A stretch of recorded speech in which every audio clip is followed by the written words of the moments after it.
সোমবার পূর্ব বর্ধমান জেলার জেলা শাসকের নিকট পশ্চিমবঙ্গ প্রাথমিক শিক্ষক সমিতির পক্ষ থেকে বিভিন্ন দাবি দাওয়া জানিয়ে স্মারকলিপি প্রদান করা হয়।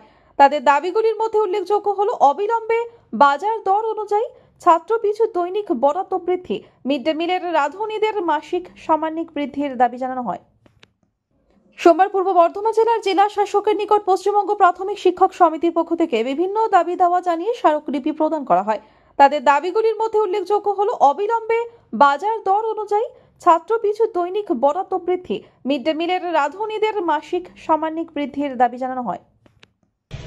আজকে পশ্চিমবঙ্গ প্রাথমিক শিক্ষক সমিতির পূর্ব বর্ধমান জেলা শাখার পক্ষ থেকে পূর্ব বর্ধমানের মাননীয় ডিএম এর কাছে আমরা মিড ডে মিলের ছাত্রপিছু বরাদ্দ বৃদ্ধির দাবিতে ডেপুটেশন দিলাম। আমাদের পশ্চিমবঙ্গ প্রাথমিক শিক্ষক সমিতির পক্ষ থেকে সেন্ট্রাল গভর্নমেন্টের কেন্দ্রীয় সরকারের শিক্ষা দপ্তরকে ইতিমধ্যে পূর্বেতে অনেকবার ডেপুটেশন দেওয়া হয়েছে, চিঠি দেওয়া হয়েছে। তার পরিপ্রেক্ষিতে সেন্ট্রাল গভর্নমেন্ট থেকে গত 27 তারিখে কিছুটা মূল্য বৃদ্ধি করেছে, বরাদ্দ বৃদ্ধি করেছেন।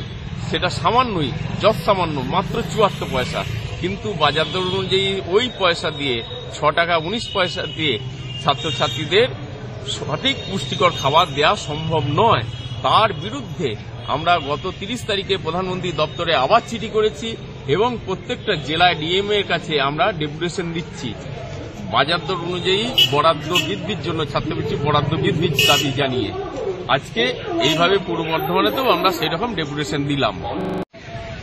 শুনেছিস 12ই নভেম্বর শুরু হয়েছে ভোটার তালিকায় সংশোধনের কাজ, চলবে 12ই ডিসেম্বর 2024 পর্যন্ত। আমি কি আবেদন করতে পারবো? আমার তো 18 বছর 2025 এপ্রিলে হবে, আমি করতে পারবো? হ্যাঁ, নতুন নিয়ম অনুযায়ী 2025 1 অক্টোবরের মধ্যে 18 বছর বয়স হলে আবেদন।